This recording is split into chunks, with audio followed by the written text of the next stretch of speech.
Hello and welcome. I have been playing around making gender reveal cards, and I just wanted to show you a couple that I made and then show you how I did it real quickly. So this is the first one. It says hello baby, and down here you pull and it's a boy. I just think it's so cute. And then this slides all the way out, and then they can have that as the card. Here I made one for a little girl too. So with the neutral yellow, we could use whatever colors you want. And then here it's a girl.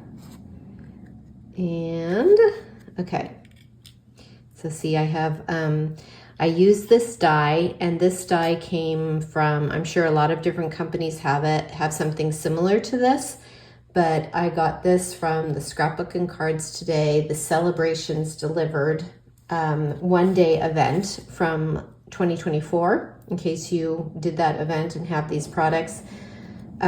Pretty much everything, well, not everything, but close to everything came from there. These dies, there was a press plate that gave it a little design. I don't know if you can see that. And then I used these dies here came from it. And then also they had a little stencil. So I did, I took some cardstock, blue cardstock and pink cardstock, and stenciled the hearts here and the stars here. And then it's a boy and it's a girl, and hello baby came from a stamp set from Lawn Fawn. So this was a separate item not included in the kit, but so I bought this from Lawn Fawn, and let's see what the name of it is. It's called Elephant Parade. It's so adorable. So it's a girl and it's a boy and hello baby, and they still have this available.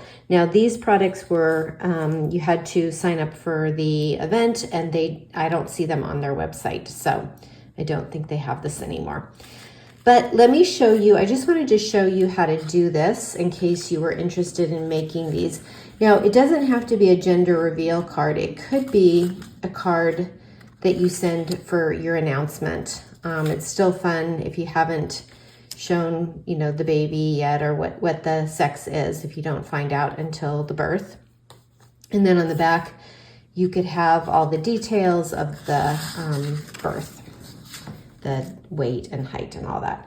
Okay, so what I did was I cut some paper. This is Lawn Fawn paper here. So I'm not giving you sizes because I don't know what size your die is and all this. I just want to give you some ideas for it. So this is a 5.5 by 4 1/4. I'll give you that. And then these other ones, I just wanted to have some background color here.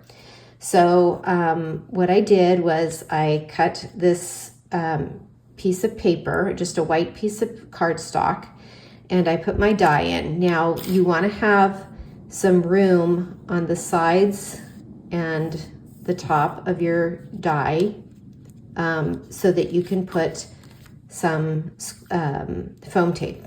Okay, so I decided to cut this out and stamp hello baby, and then I used an embossing folder, the Swiss Dot embossing folder, just to give it some texture. Obviously, you don't have to do that. Use what you have. And then I also cut, so this is what I did. I cut a piece of paper that's going to cover my image, my little onesie, and then have some room on the side, okay? So I cut this out first, and I cut it long, as you can see. And then I took a roll of foam tape, and I cut it real thin. I put the slider piece centered where I wanted it, and then I used the tape and just put it alongside. You want it to go all the way down.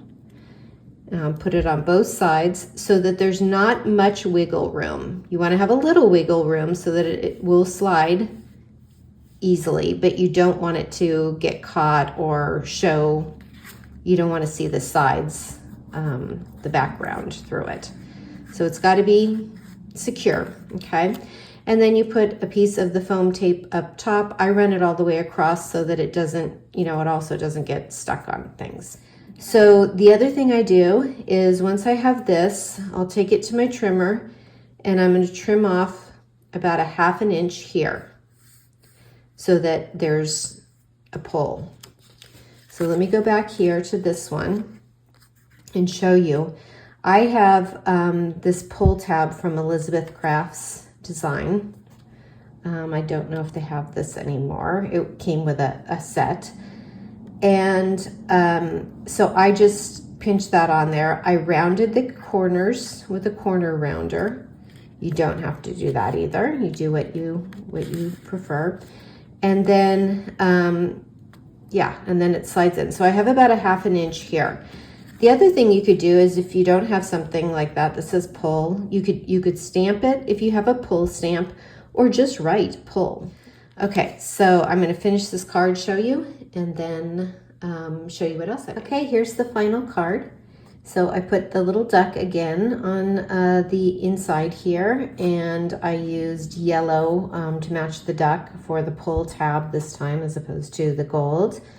And you just pull it down and you can see the paper underneath because I haven't yet found out if it's a boy or a girl. So anyway, yeah, and then like I said, you just drop that right in like that, glue it down, and then this would go over. Yeah, so I hope you like this. I'm going to show you a card that I did. So the reason I started working with these is I have a niece who is pregnant with twins.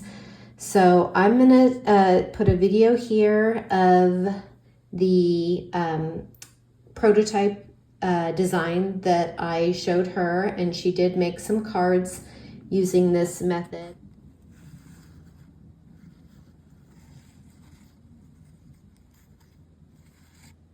And in that case, you would just send double of the it's a boy, it's a girl. Okay, I hope you enjoyed this video and have a great day. Thanks for stopping by.